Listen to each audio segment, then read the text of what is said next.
Our daily Bible reading today is from Job chapter 39 through chapter 42. So we're now coming to getting very close to halfway through the Bible, reading halfway through the Bible. And we are now finishing the book of Job. So great. We've made it through this time. And tomorrow we'll be starting the book of Psalm. And so that one, of course, is much longer. But anywho, today our reading today again is from Job chapter 39 through chapter 42. And then our daily devotional here at Carrollton Christian Fellowship today is from the beginning of Job chapter 39. And what we see in Job chapter 39 here in this portion, we see that God is continuing to question Job. So the Lord has come into the conversation, come into the situation, has brought knowledge and understanding to what is going on. And so we see that now Job is being questioned by the Lord about is he able, does he know these things? Does he have the knowledge, the understanding? And really what Job is doing here, or what the Lord is doing, and also what Job is experiencing. So there's a lot that the Lord is doing.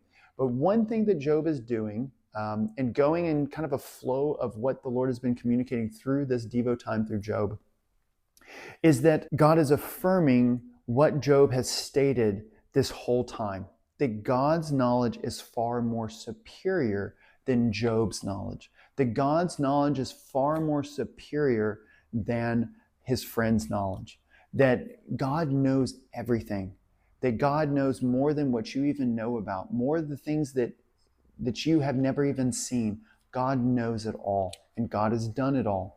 And God created everything. God knows the beginning from the end. And so God is affirming and confirming what Job has stated.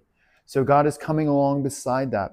And then also God is saying and talking about here in the first 12 verses of Job 39 about not being able to tame the wild heart. It's quite interesting to me. Today when I was reading through and going through and reading through that the past several days and preparing for this and writing this devotional. Also encourage you to go and read the written devotional as well, links down below. But this was very interesting to me, because what do we know and what do we see about his friends? His friends, by them calling and pressuring Job to trust in something other than his knowledge and his understanding, or God's knowledge and understanding, but to trust in his or his friends, they have wild hearts. They have very wild hearts, untamable hearts.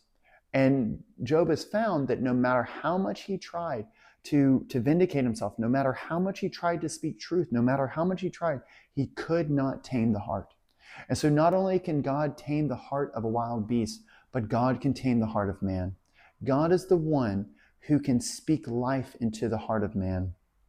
So God reminded me of that today as I went through and read that and have been reading this.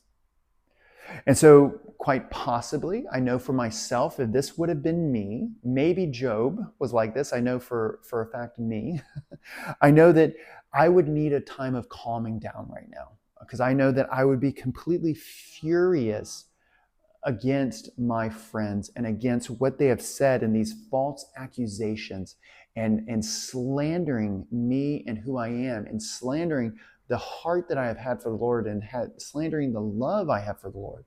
I know that I would be furious and I would need to be calmed down. And so the Lord, when I was reading through this, I was like, wow, you know what, Lord? You seem to be also, amongst many things you're doing and communicating to Job, you seem to be also calming him down. You're calming him down so that he does not think that he knows or can change these wild and rebellious hearts. So that he does not think, well, you know what, I can change you. I'm just going to do it I'm just going to now press in even more. But to continue to trust the Lord to change and to work on their hearts. That it's not Job's job to work on and to try to change the heart of his friends, but that's the Lord's job. That's the Lord's job, to correct his friends.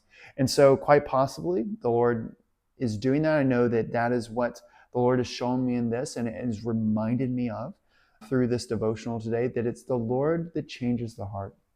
So no matter what you're going through, it was put to me this way several years back, when shortly after I came to the Lord. There were some situation difficulties. I had made some blunders, done some poor decisions, and I wanted an individual or individuals to have a different heart towards me and to see that I'm sorry and that I'm repentant. And I remember my pastor at the time told and encouraged me, Michael, remember, who is it that can change that heart? Can you do anything to try and force and change the heart of that individual or the heart of those people of how they see and view you, and that you are repentant? Well, no, I can't. Okay, who can?